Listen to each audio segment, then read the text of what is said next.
Hi, hello. So, I have been putting off watching Contrapoints'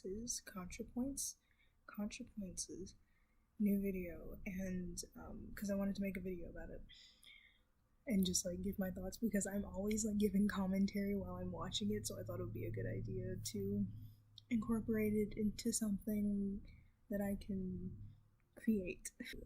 Okay, so it's called J.K. Rowling. So you know this is gonna be fun. Bubble, bubble, toil and trouble. Fire burning cauldron bubble. Something wicked this way comes. Ice dragon. Lumos. Can we afford spells? Is that in the budget? Expecto Patreon. So you've probably heard by now about Joanne Rowling's transphobic tweets. Her name is actually Joanne. Under a Joanne. rock, in which case, get back under that rock, sweetie. Okay, real quick. So I've never watched the Harry Potter. I was gonna say I've never watched the Harry Potter books. I've never read the Harry Potter books. I tried when I was like in middle school or I think elementary because I was a big reader in elementary and middle school and then just went downhill from there. But I tried to read the first Harry Potter book and I just couldn't get into it. I was more of a Percy Jackson type of reader. But I like the movies. The movies were pretty good. Transactivists are trying to silence her. This is cancel culture gone too far. This is a witch hunt. Celebrities are under attack. See, you underestimate the fundamental sadness of the human condition, and no amount of fame and money is gonna fix that. You know, fame alienates you from other people. It dehumanizes you in the eyes of the masses, which can actually make you feel more alone, even when people are worshiping you as a goddess. Never mind how it feels when they're hunting you as a witch. The truth is that unless... Okay, wait a second. So there's this huge thing about how we put celebrities on pedestals, and that's something that has always... It's just been weird to me. Like when I was younger, I would, of course, like see someone that I admire, like on TV or through music or something like that, and let me give an example. I am a huge fan of the band Pierce the Veil. I went to Warped Tour with some friends, and the lead singer... Oh my god, how can I forget his name? Vic Fuentes. The lead singer, Vic Fuentes, he was walking around, I guess, like, you know, because people do that.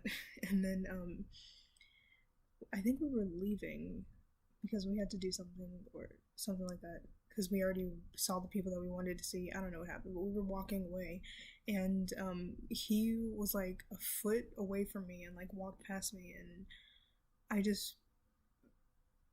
it was like a mixture of being like disappointed and also like completely amazed, because it's like you don't realize that the people that you admire are real people until you actually see them in real life.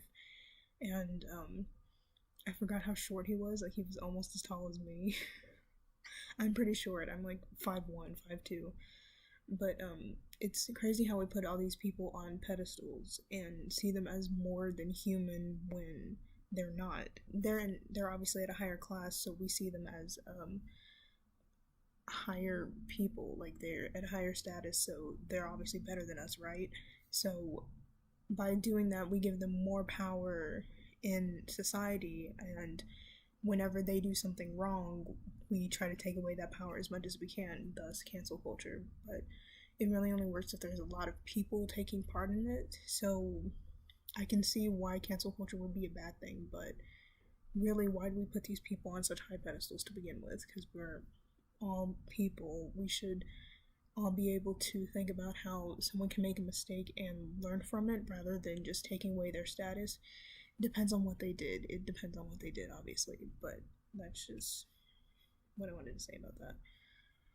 The real story begins in December 2019 when Joanne tweeted the hashtag #IStandWithMaya, referencing Maya Forstater. Maya Forstater is an English consultant who lost her contract with the nonprofit she worked for after she did transphobic tweets, and Maya has been kind enough to compile them all for us in her thread titled Allegedly Transphobic Tweets. Well, Let's take a look and see how alleged they are. Yes, I think that male people are not women. I don't think that being a woman or female is a matter of identity or womanly feelings. It is biology. Another says, Some people believe that a person with a penis can be a woman. Some, a majority, don't. Neither group should be discriminated against in everyday life, but in situations involving taking your clothes off with strangers, integration of the two groups is not possible. and there's a Okay.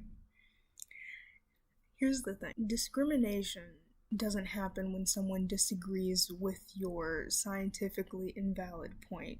Discrimination happens when a group, a minority, is treated differently or treated in a way that is considered less than.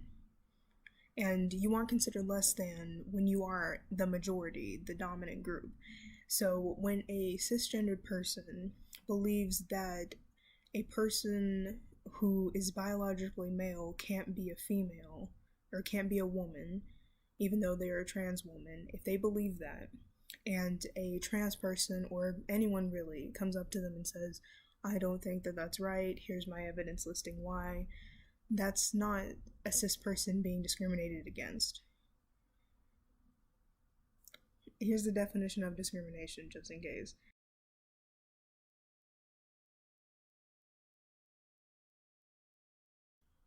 Obviously, people should have their own opinion, but if your opinion is something that fuels the fire of a minority being discriminated against, then you need to evaluate that opinion and think about how that impacts people. Like, it's really not that hard to empathize or to put yourself in someone else's shoes.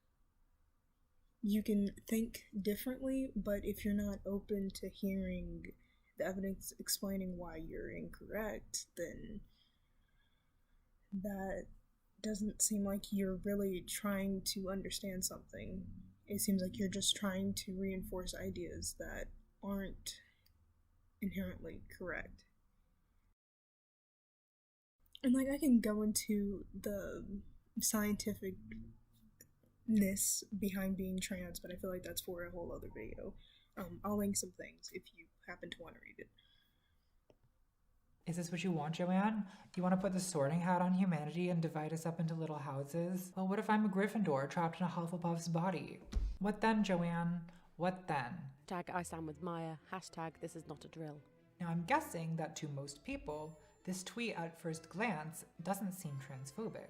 It might even seem supportive of trans people since, as she said, we're allowed to dress however we want and call ourselves whatever crazy thing. But there's a couple things about this that don't sit right with me. First is the phrase, force women out of their jobs for stating that sex is real. Sex is real is a pretty dishonest summary of what Maya said in her discrimination complaint, namely, I believe that it is impossible to change your sex or to lose your sex. Girls grow up to be women, boys grow up to be men. No change of clothes or hairstyle, no plastic surgery, no accident or illness, no course of hormones, no force of will or social conditioning, no declaration can turn a female person into a male or a male person into a female. If Joanne had said Maya had been fired for claiming that a person born male could never be a woman and a person born female could never be a man, that would have been more accurate, but it would also sound contentious and obviously anti-trans. Sex is real is a euphemism designed to present Maya Forstadter's transphobia as a simple statement of fact,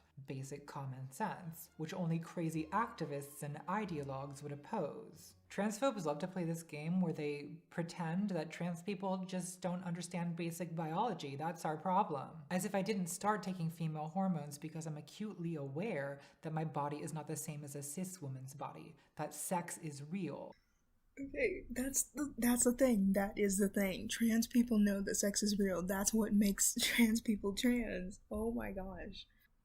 I don't know what else to say. That's why people transition, is because our physical bodies don't match what we want to be. So it's like, if you, how do I put this? Like, no one is saying that trans people aren't initially what they were assigned at birth, and then they just magically become something else. there is a physical change if that's what that person wants, but we know we can't change our chromosomes, and using hormones and plastic surgery changes the outer presentation, which makes it so that trans people can exist in a cis-normative society. So if a cis person were to see a trans person that had already transitioned, they probably wouldn't even know that they're trans. And sometimes that's the point. It's in order to pass and not be seen as a trans person. Like, No trans person thinks it's possible to change chromosomal sex, and to pretend otherwise is to argue in bad faith. When we say that someone is a trans man or a trans woman, we're talking about psychological and social identity. So when transphobes say sex is real, they're not actually contradicting anything most trans people believe, except by implication. When transphobes say sex is real, what they mean is only chromosomal sex matters. They mean they don't believe in transgender identity, which they trivialize, calling it dressing up, fashion choices, whatever you want to call yourself. It's similar to the language of casual homophobes. For example, the homophobic equivalent of Joanne's tweet might read, "Choose whatever lifestyle you want. Indulge your sexual preferences with any consenting adult in the privacy of your own bedroom. But force Christians out of their jobs for stating that marriage is between a man and a woman? Hashtag I stand with Kim Davis." Being gay is more than what you do in the bedroom. It's also who you love. It's part of who you are, part of your humanity, and that's something that stays with you outside of the bedroom. So to dismiss it as sexual preferences is homophobic. Likewise, being trans is not a costume I take off at the end of the night. It's not a fashion choice. It's not a pet name some people call me. It's part of who I am as a person, you know? It's part of my humanity. And it's also the kind of body I have, a transsexual body. And concluding with another backhanded statement of support. I respect every trans person's right to live any way that feels authentic and comfortable to them. I'd march with you if you were discriminated against on the basis of being trans. I forgot she said that. We are! I'd march with you if you were being discriminated against. That's currently happening. Okay, so obviously people who menstruate could be a weird thing to say because, you know, people are conditioned to think only women menstruate, but I don't really see the problem with this because women are people, so there isn't really a problem with saying that. I don't get why that would be a bad thing. No one's invalidating your experience of being a woman. Like, no one's taking that away. They're just including more people who experience this same thing that you are experiencing. You're all experiencing this one thing, but you just don't see yourselves as the same label, and that's fine. I'd march with you if you were being discriminated against. People are dying. People literally die because of this. Widespread discrimination against trans people is well documented. In fact, the same week as Joanne's tweet, the Trump administration removed non-discrimination protections for trans people in healthcare and health insurance. So, are you marching with us or not, Joanne? Prejudices are made up of tropes, stereotypes, narratives, arguments, which we aren't born knowing, we have to learn them. No one is born thinking that the gays are destroying the family, or that women are naturally subservient, or that the Jews are trying to control the world economy. So if you aren't... Discrimination is because of social constructs. Race is a social construct. We group people together based off the color of their skin and characteristics of their faces and bodies, and then structurally create a society that is discriminatory towards them. Same thing happens with gay people. Same thing happens with trans people. Same thing happens with any minority. It's because of these social biases that people grow up with, grow up hearing, grow up seeing, grow up being told, and then just creates a cycle of being someone who's biased or discriminatory or prejudiced towards a person. Here with these prejudices, you might not notice anything wrong with them. He never said he hated the Jews. He is simply concerned about the overrepresentation of Jewish. Another thing, let me just insert a paragraph because I'm taking the sociology class, and there's this book that we're reading that's really good, and I feel like is a good way of explaining things that I've already been trying to put into words beforehand. But the current climate of racism and biases towards minorities is watered down, but it's obviously still there through structural systems and preconceived notions of people. I'll just, when I find it, I'll put it up here.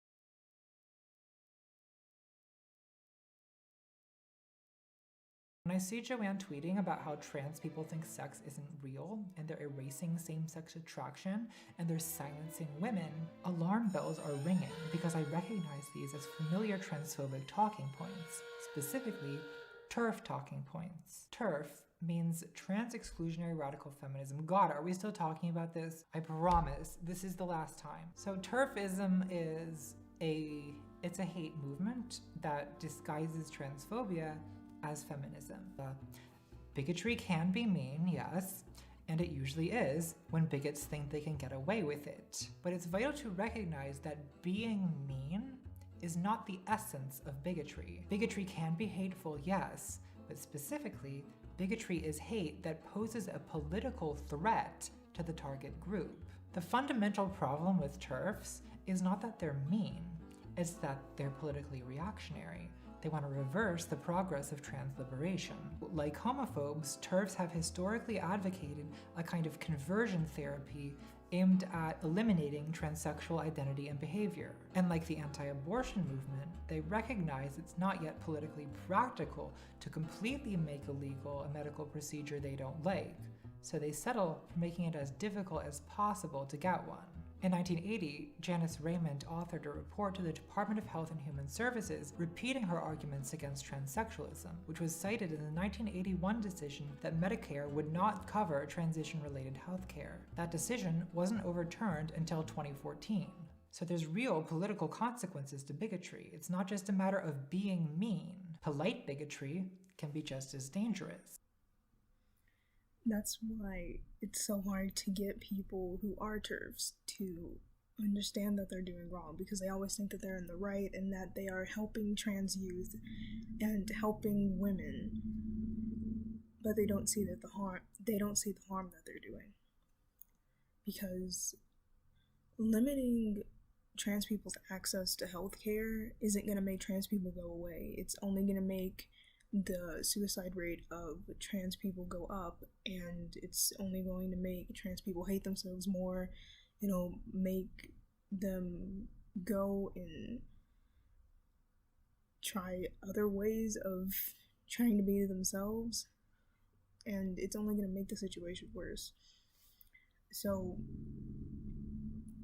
again, really the only thing is you should listen to people and understand, like, if you don't understand the situation, if you don't understand trans people, try to find someone and listen to what they have to say. Read up on some actual evidence of why trans people exist and why transitioning is good for them. Because just being stuck in your old ways and thinking that you're doing what's best for people when they themselves are telling you that you're not, there's a problem there. Indirect bigotry often replaces the actual people it targets with some big abstract concept. Instead of Jewish people, they claim to be against Zionist-occupied government. Instead of women, they claim to hate feminazis or the friend zone. Gay people are depersonified as the gay agenda. Trans people become transgenderism, gender ideology, trans activists. What they're really against is equality, but they don't say that. In fact, they may not even think it. But they tell on themselves when they react with instinctive hostility to anyone who agitates for change. It's not racist to think that Black Lives Matter thugs shouldn't disrespect the national anthem. A book called The Anatomy of Prejudices by the idea that women are naturally suited to domestic servitude is a lot less prevalent than it used to be. And transphobia is a prejudice that's getting much louder, because in the last decade, trans liberation has increased our visibility. People are running into us at work now. They're having to use our pronouns. They're seeing us in politics or in media, and not just as laughingstocks or monsters like we used to be, but as actual characters. And a lot of people are not very happy about it. Yep. So basically,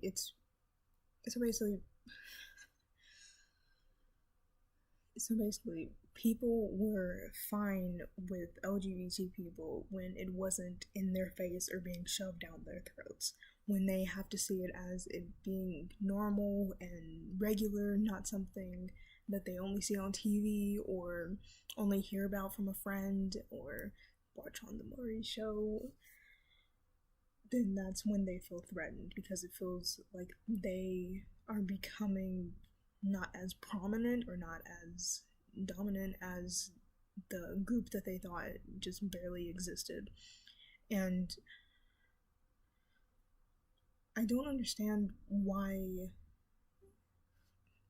I know why I don't understand. I'm not white.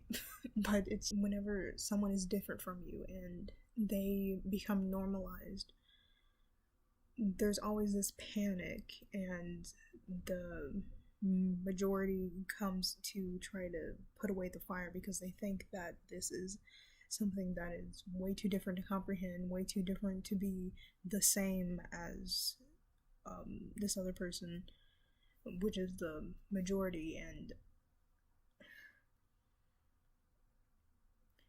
I just think it's a lack of understanding. That's always what it comes down to. Because you can't force someone to understand you. You can't force someone to see why you're not out of the ordinary unless it's normalized. And if it's not normalized, then there'll always be an outlier. And then when you try to normalize it, people go crazy. It's like, if no one's getting hurt, then what's the problem? What's the point of you doing this? When Joanne says sex is real, she sounds like she's staking out a position in the trans debate, which is then presented as an intellectual conflict about the metaphysics of gender, instead of what it really is, which is a political conflict about the social equality of transgender people. And the effectiveness of that strategy is actually a reason I'm not a huge fan of the slogan, "Trans women are women." And this is just my opinion. I don't speak for any other trans people, but there's a couple things I don't like about it. One is trans men and non-binary people matter just as much as trans women, but you don't as often hear trans men are men, or non-binary people are valid. That was a little weird. But yeah, you usually see the debate centering around trans women because trans women are usually seen as men in dresses, and a lot of that has to do with the process of transitioning. When a trans man transitions, usually with like hormones and surgery and everything, it's a lot easier because, fun fact, we all start out as female or similarly to female in the womb. So when a boy is born, he starts out like that and then gradually changes into this other person. So it's pretty much the same way whenever a trans man transitions. They take hormones, and those hormones do the same or a similar process of when you're in the womb and you change into a male. And basically you finish that up with surgery, and then boom, bop, you're done. Your voice is already dropped, your facial hair is grown out, you won't get taller. That's a thing, but that's why a lot of trans men are already accepted, because they already look like how society sees a man. But with trans women, your voice doesn't change when you go on hormones, and there are some physical changes that do make you look more feminine, but it's not to the same extent as a trans man. So trans women usually, in order to attain the physique of what society sees as a woman, they will usually get like their faces done, their bodies done more often than a trans man would. And I feel like that has a lot to do with the whole TERF argument, is because trans women aren't able to be physically what people see as a woman as easily as a trans man would. And non-binary people,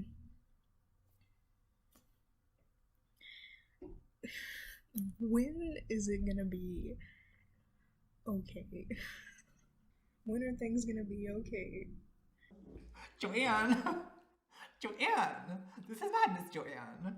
When you throw open the doors of bathrooms and changing rooms to any man who believes or feels he's a woman, and, as I've said, gender confirmation certificates may now be granted without any need for surgery or hormones, then you open the door to any and all men who wish to come inside.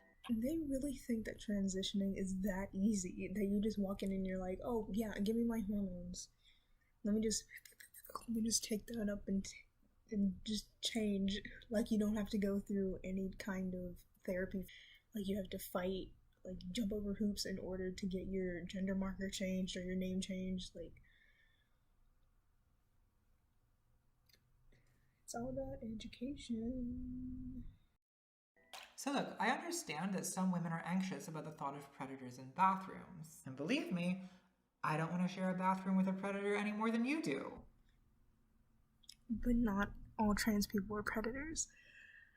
Of course, in every kind of group there's always going to be a bad kind of person, but that does not mean that just because you see a trans woman as a man doesn't mean that that trans person is a predator.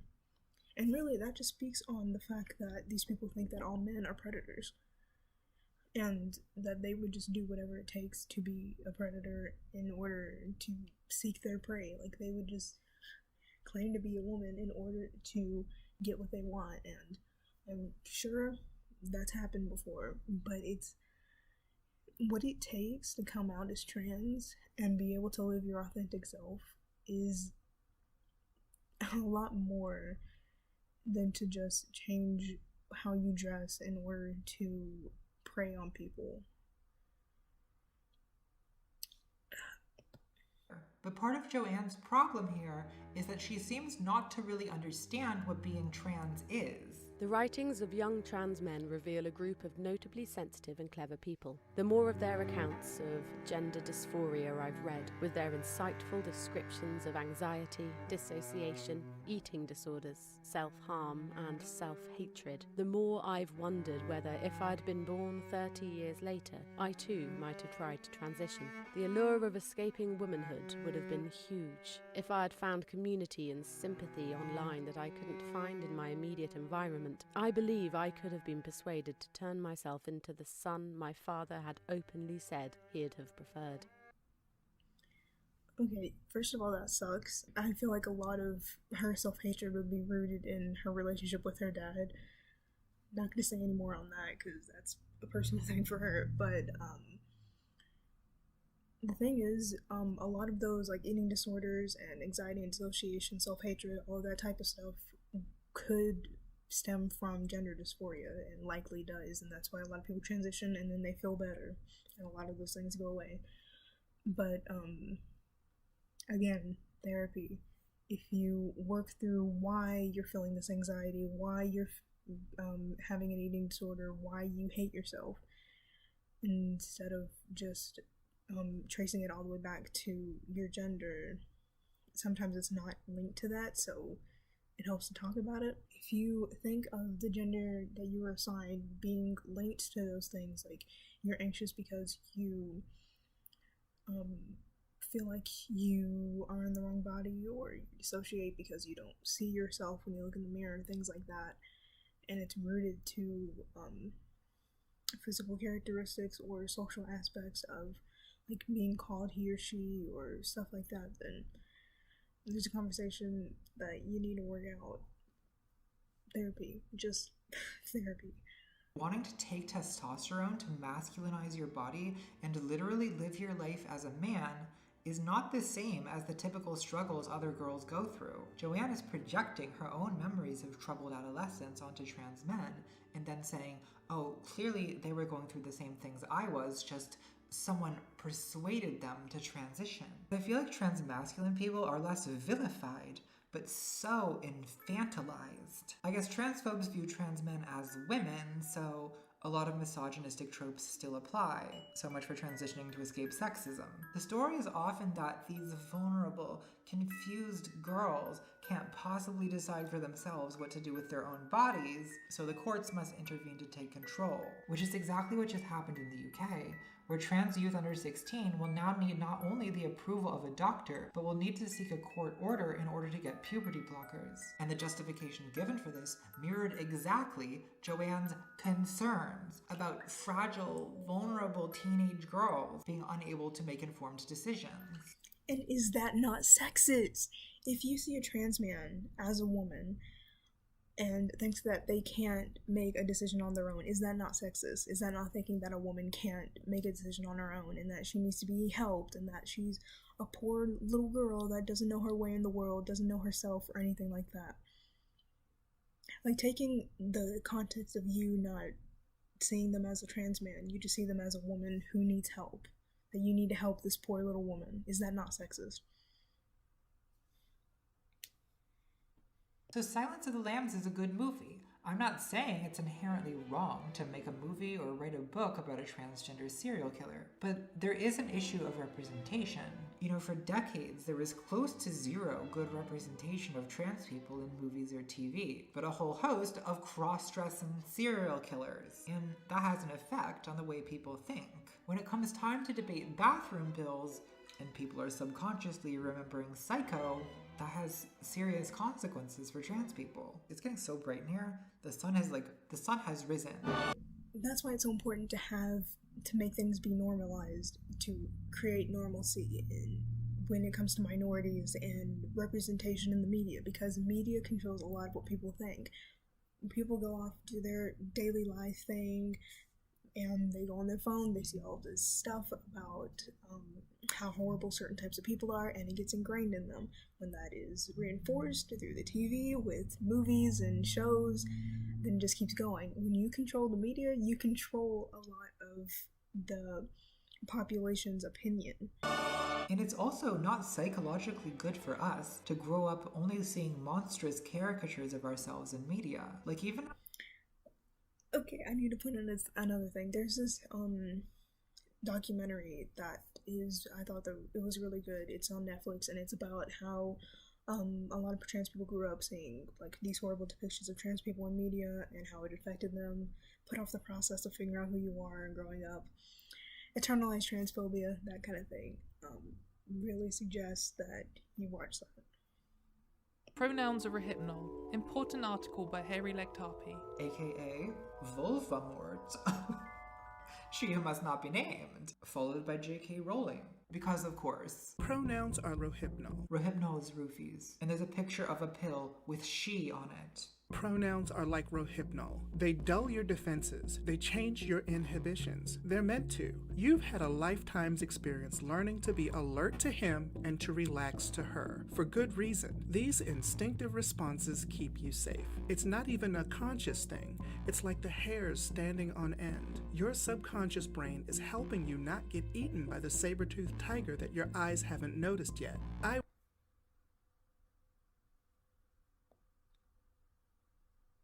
Everyone has pronouns. Trans people have pronouns, cis people have pronouns. Everyone has pronouns. Unless you just don't, that's fine too. Like, if you don't, you don't. But, like, everyone else has pronouns. Like, Maya, you have pronouns. Those instincts are there for a reason, to keep them safe. They need those instincts intact and sharp. And that's why I won't use preferred pronouns. Using rohypnol on others isn't a courtesy. Okay. So, these are the thoughts of someone who's been hurt. Speaking of which, let's return now to the other reason that J.K. Rowling feels her interest in trans people is intensely personal. And I was finding it hard to contain my anger and disappointment about the way I believe my government is playing fast and loose with women's and girls' safety. Okay, so for Joanne, her traumatic experience being attacked by a man is psychologically related to her concerns about the legal recognition of trans people and about trans people saying nasty things about her on Twitter. She feels intensely about this issue because the discourse around it literally triggers her PTSD. And I understand that. That's something horrible that no one deserves to go through. And I hope that she was able to get help in order to cope with what happened to her. This isn't related to trans people wanting equality. I'm not minimizing her experience at all, because that is horrible, terrible, should never have happened. But to project that onto trans people who had nothing to do with that situation is not okay.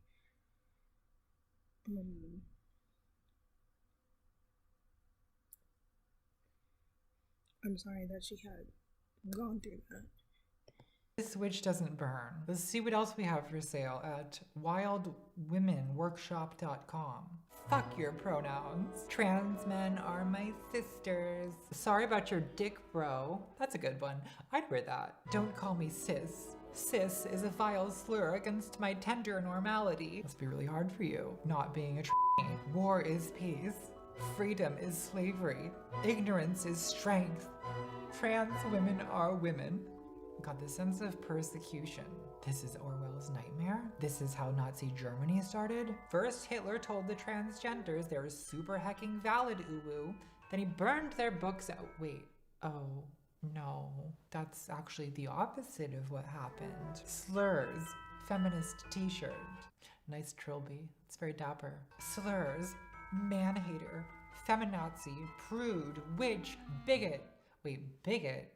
Are we reclaiming bigot now? Is bigot a slur used to silence the females?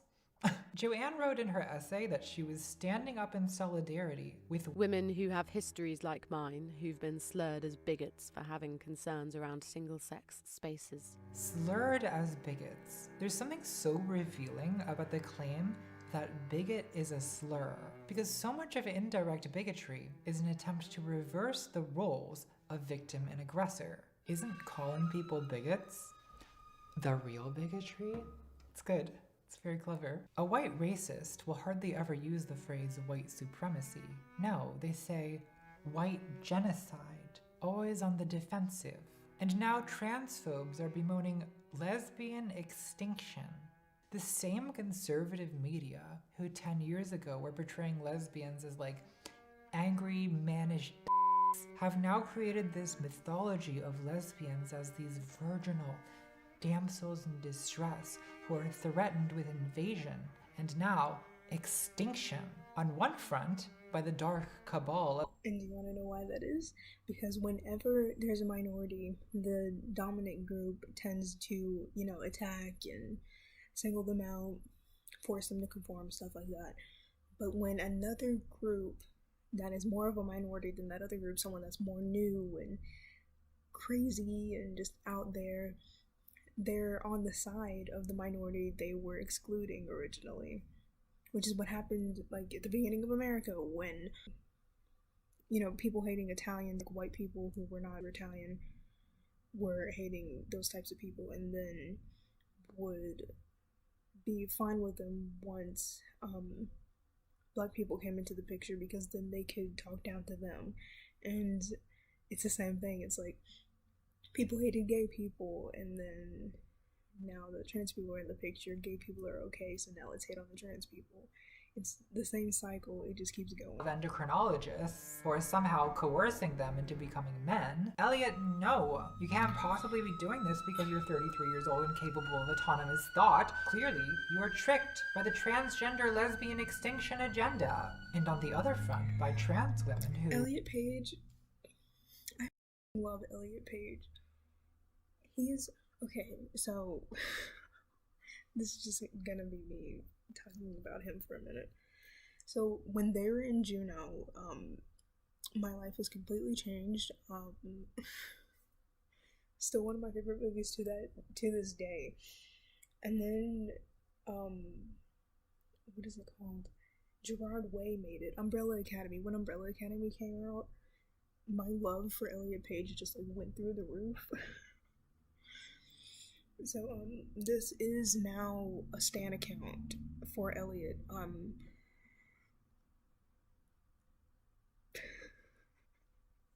We're told are slurring as bigots, lesbians who won't sleep with them. Joanne claims that none of the gender... And just claiming that because they were a lesbian beforehand and were a woman and now they can't play what's the character's name? Something with a V. Fake fan, I know. Vanya. They can't play Vanya because they don't identify as a woman anymore is stupid because he identified as a woman at the time and they can always change the character to be trans if they wanted to. And then we have Scarlett Johansson, who they would be fine playing whoever, whenever. But people would say, oh, since you guys don't want Scarlett Johansson to play a trans man, why do you want Elliot Page to play a cis woman? And it's just like, because he didn't come out when he was playing those parts. Like, anything else about trans women that might lead people to think she's less than hugely sympathetic? You are fucking blackface actors. You aren't women. You're men who get sexual kicks from being treated like women. Fuck you and your dirty fucking perversions. Our oppression isn't a fetish. You pathetic, sick fuck. Hugely sympathetic. But it's important to remember that haters are not the same as bigots. Being mean or rude or even abusive is not bigotry unless it's tied to a history of oppression or a backlash against a movement of equality. So no, Mike Huckabee, homophobic is not a slur. And no, David Silverman, the word racist is not like the N-word. And no, Joanne Rowling, bigot is not a slur. TERF is not a slur. And being cancelled on Twitter may be a form of abuse, but it's not a form of oppression. And I say this as someone, at this point, most known for complaining about cancel culture. Oh God, is this my legacy? A lot of trans people have been very mean, verbally abusive even, to J.K. Rowling. But most people criticizing Joanne, or criticizing me for that matter, might be hurt and angry, but they're not violent. But when you're receiving hundreds or thousands of messages full of hurt and anger and hate, you experience it as one huge tidal wave of loathing crashing over you all at once. And that's why instead of continuing this cycle of hate and sending hate to someone that is spreading a bad message, a hateful message, instead we should advocate for educating people because that will inevitably make things better. Now, if someone is like beyond reach, beyond help, then I don't know what you would do at that point, but constantly sending hate towards someone and it's like thousands and thousands of messages and tweets or whatever it is, it's not going to help because that person is just going to get more defensive and will stick closer to their values or their opinions.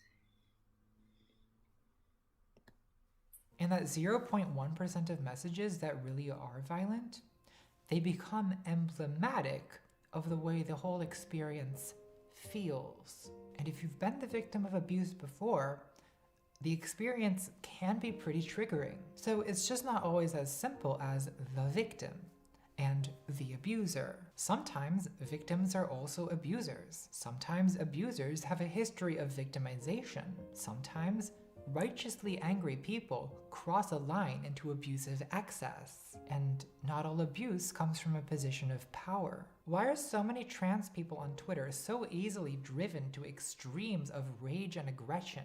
Well, there's a passage in Conflict is Not Abuse that I think applies just as well to trans Twitter as it does to TERFs. People living in unrecovered trauma often behave in very similar ways to the people who traumatize them. Over and over, I have seen traumatized people refuse to hear or engage information that would alter their self-concepts, even in ways that could bring them more happiness and integrity. The undiscovered traumatized person's refusal is rooted in a panic that their fragile self cannot bear interrogation, that whatever is keeping them together is not flexible. Perhaps because supremacy in some produces trauma in others, they can become mirror images. And of course, many perpetrators were or are victims themselves. In between the raging, look at what they're doing.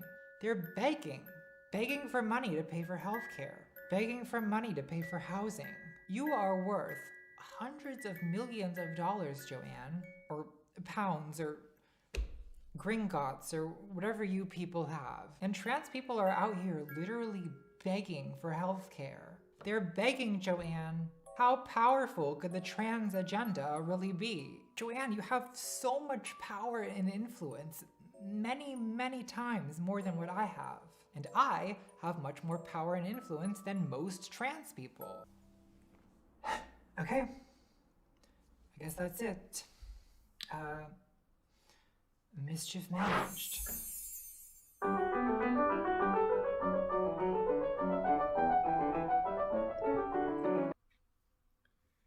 Okay, final thoughts. I think that a lot of what she said was aligned with what I wanted to say.